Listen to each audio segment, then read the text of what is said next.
hello everyone. Hello. Buenos tardes, buenas noches, buenos dias, bueno pa'l carajo, whichever one y'all feel like saying it is.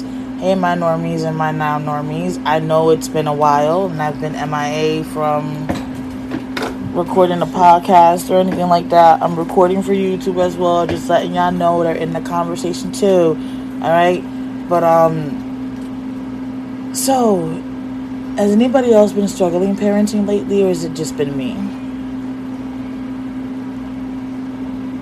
I know I cannot be the only parent struggling at this very particular moment, because like my 4-year-old really acts like she does not understand the word no, or mommy's trying to work, or can mommy please finish what she's doing so that I can stay focused and grounded on what I'm trying to do and not be sidetracked. No, she doesn't get none of that. She doesn't get none of it. She doesn't get any of it.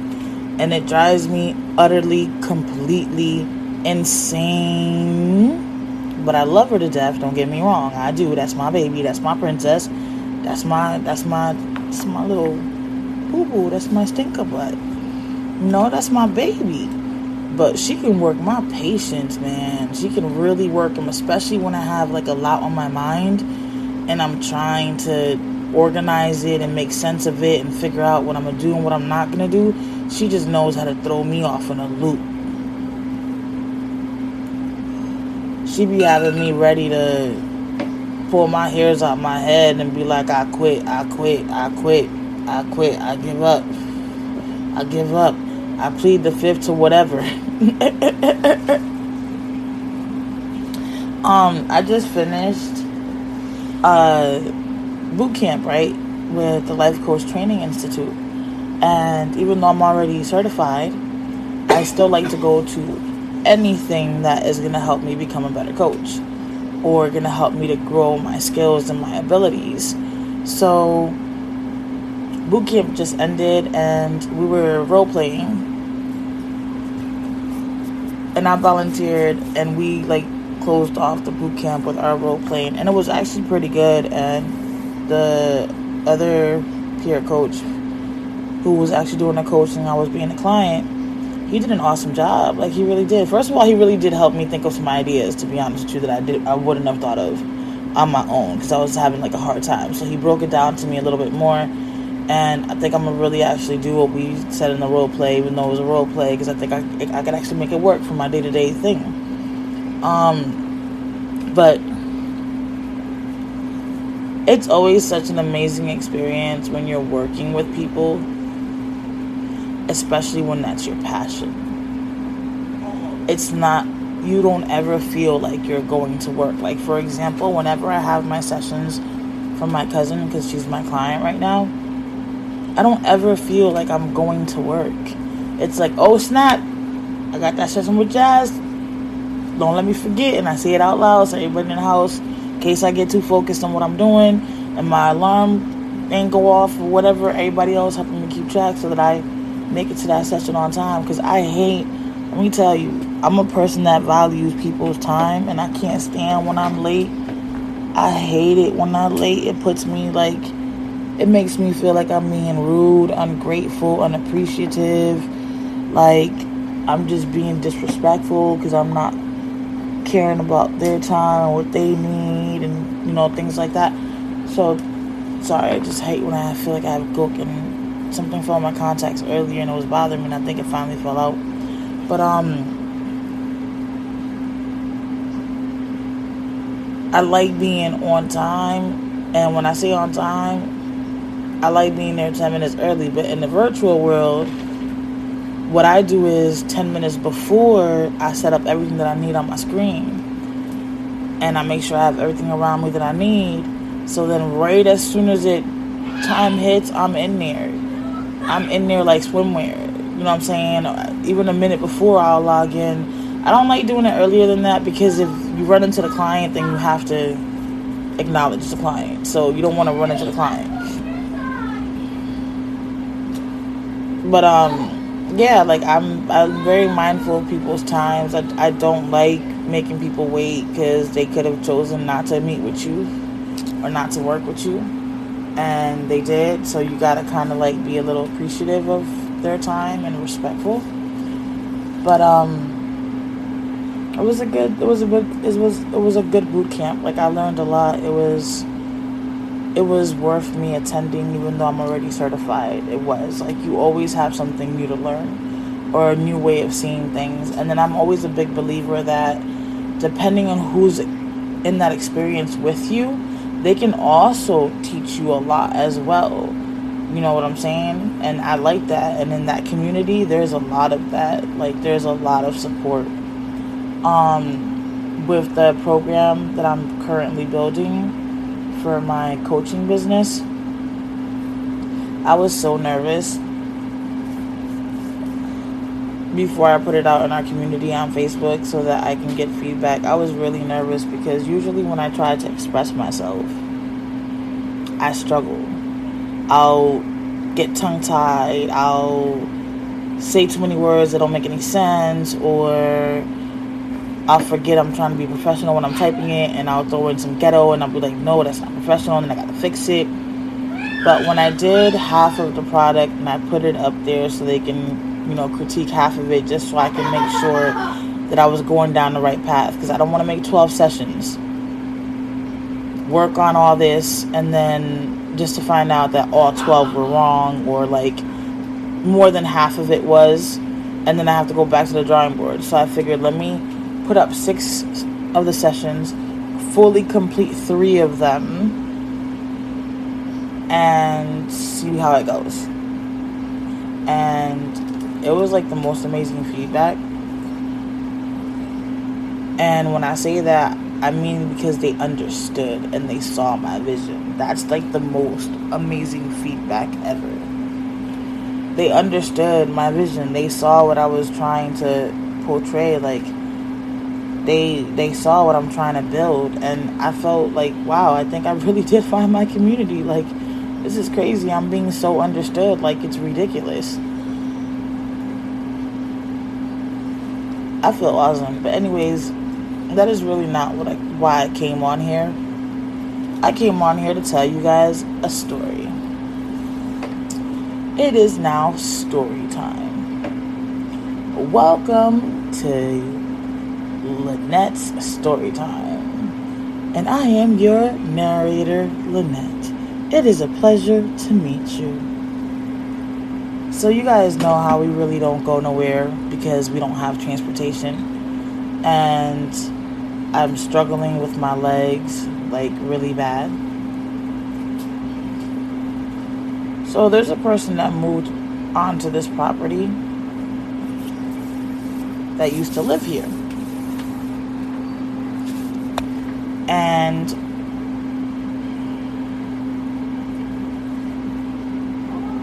from the moment I found out that they were back on this property, I continued to mind my business like I was doing when they weren't here.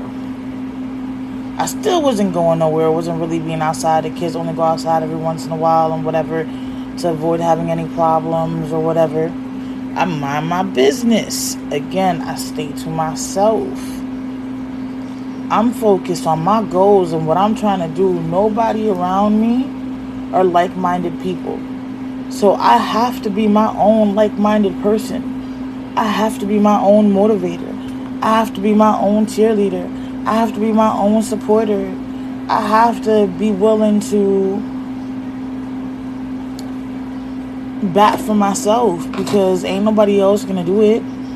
Like, ain't nobody else gonna do it. Like, so, I have to do it for myself. For me and my children. So yesterday, ever since, whenever she walks past the door or whatever, we ignore her. But the other day, my daughter did, the little one, the 4-year-old, did walk up to her and growl, because that's what they used to do when we used to get along. And I mean, but I could use some of yours too. You really think I'm gonna say no? Here, let's trade. Nah, I'm good. I started mom late. Well, roll me another one. So I get another one? I'll think about it. It ain't every time I get, you get. How is that fair? Every time you get, don't I work harder? Yeah, but right now I was working hard because I'm still recovering from the whole night and all getting 4 hours and some seconds to minutes of sleep. And right now I have unexpected period because of that night now. And it's 15 days early. Yeah, I hate when that happens. They gave me 21 days till it was supposed to come. What you did with the ashtray, but I don't know. That's what I was. So back to story time, y'all. Back to story time. Sorry, y'all. You know storytellers are not supposed to get sidetracked, but you know this storyteller has ADHD, so this ain't your typical storytelling. This ain't your typical storyteller. Sorry. My non-apologetically me, but I can't please everybody. I can only please myself, and I'm kind of happy with the way that I am. Kind of happy with the way I am. Come on, like, be nice. So you're not gonna play nice? Word, you just not gonna play nice with me? You're gonna let me tell my story and smoke my cigarette? Word, that's how you feeling, lighter? Not even one little bit of liquid is in there so we can light one more sucker? Not even? Really? Beba? Don't worry, I came prepared. Dead. It has said, I am going to the graveyard. And replacement is now locked in. We are now ready to go back to our regular programming. So, my son went to go walk the dog out last night. Now, they're supposed to be walked in the front, but because he can't control Koa, Koa actually walks him. He doesn't walk Koa, is why I have him go to the back on the side so that Koa's not jumping on nobody, nobody's getting scared of her. Avoid him from not having the social techniques to tell that person what's going on because of his autism and everything else.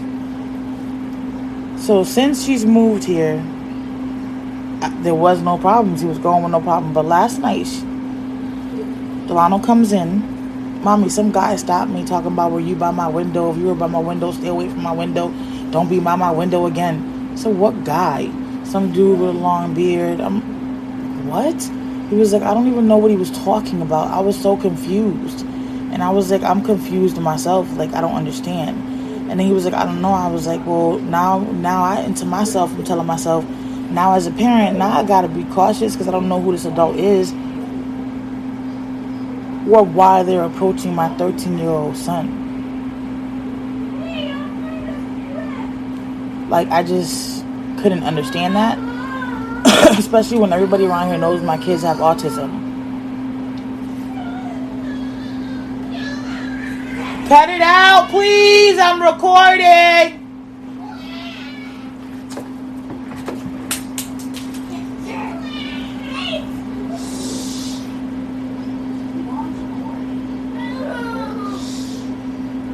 Sorry, y'all. I'm sorry. The story agitated me enough when it happened. I don't know if it's going to agitate me while I'm telling it. So I'm just trying to stay as mellow and as calm as I possibly can. But anyways, so Donald comes in, whatever. Biva has enough time to eat her baked potato, bake cupcakes, feed Koa, and put the food away. Then walk out Koa, right? So this is about 30-40 minutes after Delano had already walked the dog. After Delano, Booger already came back from walking the dog. So Beba leaves. As soon as Beba leaves, all Beba did was probably walk around the corner. Here goes, doom, doom, doom. I already know my door is not closed. Everybody knows that when they go to walk out the dog, we don't close the door all the way so they can just come back in. Then she gonna push my door open. Your son was by my window listening to me have sex. What? Literally, that's the face that I made. What? Your son was by my window listening to me have sex. I was like, first of all, Delano was walking Koa. Delano's been walking Koa there since before you moved here. Delano was walking Koa. Like, he don't give a fuck what you're doing in your room. He don't give a fuck if you're fucking in your room because he has his headphones in. Delano's headphones be so damn loud. Like, I just yelled, you guys, I'm recording, and he was still loud. That's why Beva had to walk and go over there and tell him Mom is recording because he can't hear. But this person is so busy wanting to be relevant where they don't play it and they are not a common factor. Like, they don't have any weight in my life. We realized they were not the person that they claimed to be, and I don't have toxic people around me. No, thank you. So I mind my business. So I'm like, the whole time I'm telling her the same thing, like, oh, well, you send your kids over there to bother me. Excuse me? So my kids can't be outside playing now because you moved here? I'm like, my kids do not go over there at all, nowhere near you. They go to the little boy whose door is right next door to hers because he comes looking for them. They're not worried about her, none of it. So this is where I'm like, can you just move away from my door, please? Can you move away from my door, please? She's refusing to move away from my door. She's refusing to move away from my door. She's denying anything that I'm saying. So I got so angry.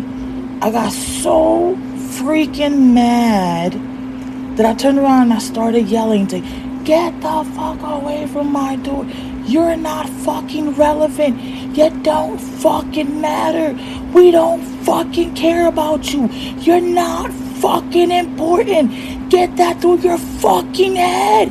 When the fuck will you understand? Next thing I know, she's trying to lunge into my house. Makes half of her body in. And mind you, this girl is pregnant. Makes half of her body in. If it wasn't that her baby daddy and whoever other woman was there that should have minded their business, that had nothing to do with the beef that her and I had before they moved here, and I don't know who that person was, grabbed her as well to get her away from my door.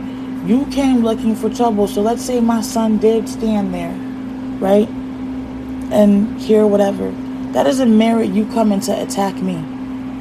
When I asked you to remove yourself away from your door, from my door, you should have just removed yourself away from my door, because if I needed to talk to anybody, it's not talk to you. I need to talk to my son. I need to go be a parent if that's the case. So why were you still by my door? There was nothing else we needed to say to each other. And an adult would know that, because now it's my job to turn around and be a parent and go parent my child and find out what's going on. And then tell him, well, I no longer want you walking past that location and whatever the hell else it is that I need to do to avoid having any other issues moving forward, because I know how I am and I know how my thoughts get. And a person who does not value their life really does not value anybody else's, unless it comes to my 3 children.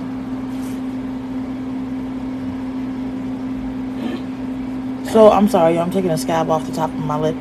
But I'm not going to put myself in a situation that I'm going to take myself away from my kids either.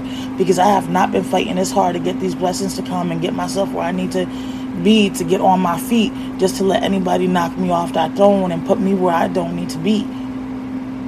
We stay within our domain and within our doors, and we don't speak to anybody. Whoever comes to talk to our door, I speak what I speak, and I'll speak it in front of anywhere.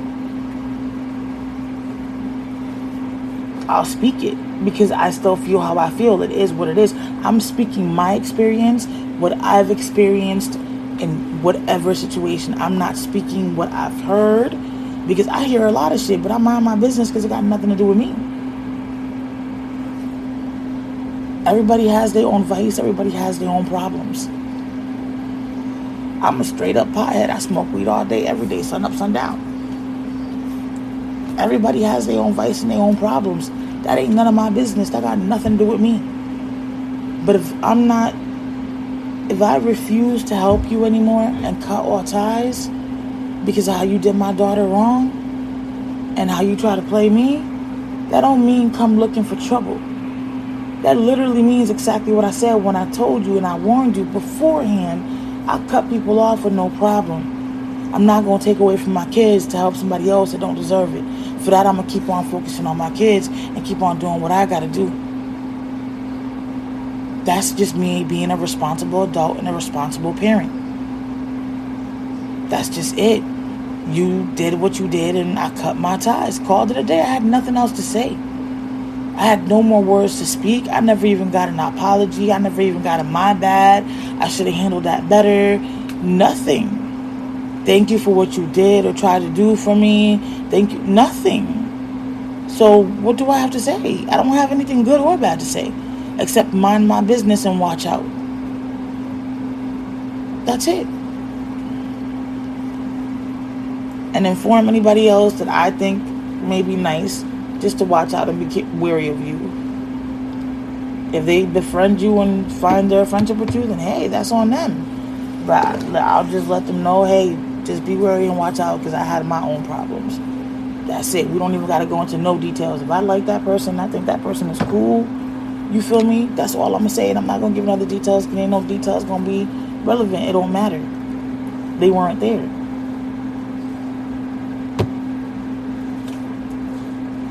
That's it. That's just who I am. But I don't go looking for trouble with nobody. I'm not knocking on nobody's door. When kids do things, that's when I knock on the door to go talk to the parents, so that the parents and I can get on the same page and they can go parent their children, because that's not my job. My job is to parent mine. Catch mine for what they were wrong on, and catch, you know what I'm saying, and let them know what's cool and what's not cool. That's my job as a parent to my kids. So you said what you had to say. I said what I had to say. When I asked you to remove yourself from my door, you should have just removed yourself from my door. Now, I would have been wrong if she would have came in here. And the sad part is, I'm pinned the same way. The way I'm pinned right now, that's the same way I was pinned last night. This chair right here, these bins right here, my wheelchair was turned off. I wouldn't have had time for it to turn on and allow me to back up for when she came to lunch, so that I can get ready to, catch her real good. That it wasn't going to allow me time to do that. It wasn't. But I'm also not going to allow myself to be attacked either. So if shit was going to get flipped, shit was going to get flipped. But a bitch was going to find her way. And then I'm causing more damage to my legs. And I'm taking away from my ability to walk because somebody else wants to attack me because they can't control their anger. Because they think they're relevant in people's lives that they're not. And you're just mad because you're not relevant anymore. Just keep it pushing. Let yourself be. Go live. Be happy. Be ready to be a mom. Like, come on. This is not a game. Grow up. You're about to be a whole parent. So this is my story, y'all. And then I called the police, right? So I was told what steps I need to take and what I need to do next. And that's what I'm getting ready to do. Take those steps and do that next. Because now I don't feel safe where I sleep at. I don't feel safe with my kid going outside. And that's not fair. That's not right. My child should be able to go outside. My son should be able to walk the dog and not be accused of anything, because in your mind, you got so paranoid that that's what you're thinking. Like, come on, yo. Like, I got bigger fish to fry. I got 2 businesses I'm building. 2 businesses I'm growing. I got another certification I'm working on. Like,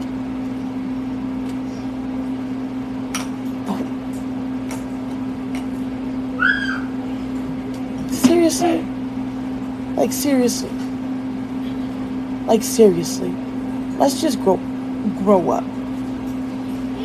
But yesterday was supposed to be Tanaja's wedding, and I was all hyped about that just for it to end the way that it ended. Like, I was so angry, my legs were shaking so bad.